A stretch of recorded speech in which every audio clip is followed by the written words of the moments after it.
ప్రీతిబాయి తల్లిదండ్రుల ఉద్యమం రాష్ట్రంలో ఆదర్శంగా ఉండాలని కర్నూలు జిల్లా కోడుమూరు నియోజకవర్గ జనసేన నాయకులు వై వెంకటరాముడు తెలిపారు.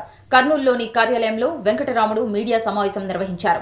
ప్రీతిబాయి తల్లి పార్వతి ఉప ముఖ్యమంత్రి పవన్ కళ్యాణ్ పై విమర్శలు చేయడాన్ని ఆయన తీవ్రంగా ఖండించారు. ప్రీతిబాయి కేసును పవన్ కళ్యాణ్ తీసుకున్న తర్వాతే జాతీయ స్థాయిలో గుర్తింపు వచ్చి అప్పటి ప్రభుత్వం స్పందించి ఎస్సీ ఎస్టీ కేసులో బాధితులకు రావాల్సిన పరిహారాలు ఇచ్చిందన్నారు. పవన్ కళ్యాణ్ కర్నూలుకు వచ్చి పార్వతీబాయి దంపతులకు అండగా ఉంటామని హామీ ఇచ్చారని, దోషులను శిక్షించే బాధ్యత చట్టం చూసుకుంటుందన్నారు. పవన్ కళ్యాణ్ ను ఈ కేసు విషయంలో వైసీపీ నాయకులు విమర్శలు చేయడం సరికాదన్నారు. ప్రీతిబాయి కేసు విషయంలో జనసేన అధ్యక్షుడు ఉప ముఖ్యమంత్రి పవన్ కళ్యాణ్, జనసేన నాయకులు ఎప్పుడూ అండగా ఉంటారన్నారు. ఈ కేసు విషయంలో రాజకీయాలు చేయకూడదని వెంకటరాముడు కోరారు. మనం గత కొన్ని రోజులుగా సోషల్ మీడియాలో, ప్రింట్ మీడియాలో, ఎలక్ట్రానిక్ మీడియాలో కర్నూలుకు సంబంధించిన సుగాలి ప్రీతి అనే కేసు విషయము హల్చల్ అవుతున్న విషయం అందరికి తెలిసిన విషయం. దీనికి రెండు రకాలుగా మన సుగాలి ప్రీతి వాళ్ళ మదరు పార్వతి గారు, ఆమెను నేను అక్కని సంబోధించవచ్చు, ఎందుకంటే నేను కూడా ఎస్సీకి సంబంధించిన వాడను. సో ఆమె ఎస్టీ, మేము అంతా దగ్గర కాబట్టి అక్క అని కూడా చెప్పుకోవచ్చు. సో పార్వతి అక్క యాక్చువల్గా గతం మర్చిపోయి మాట్లాడుతున్నారు. 2017 ఆగస్టు 19వ తారీఖున ప్రీతిబాయికి అన్యాయం జరిగింది అని చెప్పేసి పార్వతి గారు తెలియపరిస్తే, అప్పుడున్న గవర్నమెంట్ నారా చంద్రబాబు నాయుడు గారు, గౌరవనీయులు ముఖ్యమంత్రి వర్యులు కేసుని రిజిస్టర్ చేయించి వాళ్ళకి న్యాయం చేయాలన్న ఉద్దేశంతో దాన్ని రిజిస్టర్ చేయించి దానికి ముందుకు నడిపించినప్పుడు అది కోర్టు దాకా వెళ్ళి కోర్టులో ఏమైంది అని అంటే, కోర్టు పరిధిలో అక్కడ ఎక్కడైతే డిఎన్ఏ మిస్ మ్యాచ్ వచ్చిందో దాని కారణంగా అప్పుడున్న ముద్దాయిలు ఎవరైతే మనము జతపరిచామో వాళ్ళకి మిస్ మ్యాచ్గా ఉంది అని చెప్పడం వలన, అది నేను చెప్పడం కాదు, నిన్న వైఎస్ఆర్సీపీ నాయకులు పేర్ని నాని గారు కూడా ఆ విషయం చెప్పారు. సో ఈ విషయాన్ని మా అధ్యక్షులు, జనసేన పార్టీ అధ్యక్షులు శ్రీ పవన్ కళ్యాణ్ గారు, గౌరవనీయులైన డిప్యూటీ సీఎం పవన్ కళ్యాణ్ గారు మాట్లాడితే, అన్న నువ్వు స్వార్థ రాజకీయాల కోసం మమ్మల్ని వాడుకుంటున్నారు, సో కూటమి ప్రభుత్వం వచ్చిన తర్వాత న్యాయం చేస్తారంటే చేయలేదు అని ఆమె అవాకులు చివాకులు పిలవడం సహజం, మనం చూసాం. అక్క మిమ్మల్ని ఒక్కటే అడుగుతున్నా, నేను మీ వెంట నడిచినది మీరే చెప్పారు. 2017 నుంచి 2019 వరకు ఎస్సీ ఎస్టీ బీసీ మైనారిటీ సంఘాలతోటి మాన్యశ్రీ మందకృష్ణ గారు వచ్చి తిరిగారు.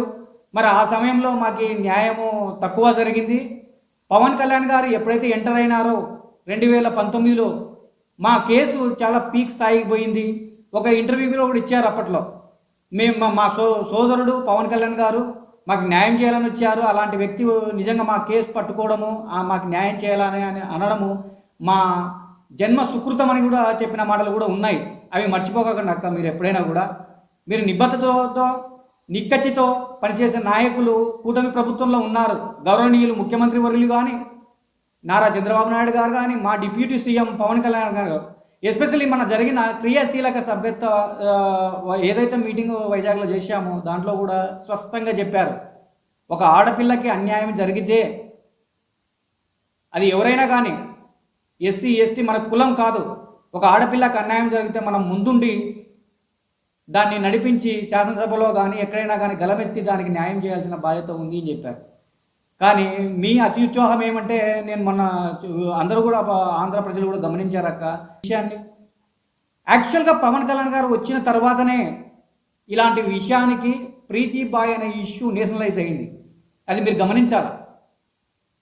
మన అక్క కూడా చెప్తుంది, మన పార్వతి గారు, పవన్ కళ్యాణ్ గారు మమ్మల్ని రాజకీయంగా వాడుకున్నారు. ఆయనకి ఏం అవసరం అక్క రాజకీయంగా వాడుకోవడానికి? ఆయన కర్నూలుకి రావాల్సి వచ్చి మీకు న్యాయం చేయాలా అని చేసి గలమెత్తి దాన్ని నేషనలైజ్ రీజనలైజ్ చేసిన వ్యక్తి పవన్ కళ్యాణ్ గారు. అలాంటి వారిని, వ్యక్తిత్వమైన వ్యక్తిని మీరు నిజంగా కించపట్టడం ఇది సమంజసం కాదక్క. మీరు ఒకసారి ఆలోచించాలా. ప్రీతిబాయి తల్లిదండ్రులు చేసిన ఉద్యమము ఏదైతే ఉందో అలాంటి ఉద్యమాన్ని స్ఫూర్తిగా రాబో రోజుల్లో ఆడపిల్లల తల్లిదండ్రులు తీసుకోవాలా. అలాంటి నాండులు మీరు నడిచారు ఇంతవరకు. కానీ మీకు ఏవైతే ఈ బెనిఫిట్స్ వచ్చాయో, ఎస్సీ ఎస్టీ దానికి సంబంధించిన బెనిఫిట్స్, 5 ఎకరాల పొలం ఇచ్చారు గవర్నమెంట్. దినదేవరపాడు దగ్గర 5 సెంట్ల భూమి ఇచ్చారు కల్లూరు సమీపంలో. 8,25,000 రూపాయలు ఇచ్చారు గవర్నమెంట్ నుంచి. ఎవరి ఒత్తిడి నుంచి ఇచ్చారు? జగన్మోహన్ రెడ్డి గారిని ఎప్పుడైనా కలిశారా మీరు? ఆయన దగ్గరికి రానిచ్చారా? గత ప్రభుత్వంలో ఉన్న ముఖ్యమంత్రిని విమర్శించాల్సింది పోయి ఇప్పుడు న్యాయం చేసిన ముఖ్యమంత్రి ఉప ముఖ్యమంత్రి మీద పడడం న్యాయమా అక్క? మీరు కూడా ఆలోచించాలి ఒకసారి. ఫైనల్గా ఒకటే మాట చెప్పదలుచుకున్నాను. సుగార్ ప్రీతి దానికి సంబంధించింది మా దళితులకు న్యాయం చేసేవాళ్ళు కూటమి సభ్యులు, ముఖ్యమంత్రి వర్యులు నారా చంద్రబాబు నాయుడు గారు, డిప్యూటీ సీఎం పవన్ కళ్యాణ్ గారు, మరి లోకేష్ గారు, నాదెండ్ల మనోహర్ గారు, ఇలా పెద్దలు ఉన్నారు. అధికారంలో ఉన్న ఆనాడు అధికారంలో లేకపోయినా మీతో నిలబడ్డాం, అధికారంలో ఉన్నా మీ వెంటే ఉంటాం. మీకు న్యాయం చేసే బాధ్యత కూటమి మాత్రమే తీసుకుంటుంది. రెచ్చగొట్టేది మాత్రం ఇతరులు తీసుకుంటారు. దయచేసి ఇది గమనించగలరని మనవి. థ్యాంక్ యూ అక్క, థ్యాంక్ యూ. మీరు ఇలాంటివి చేయకూడదు అని మా మనవి అంతే.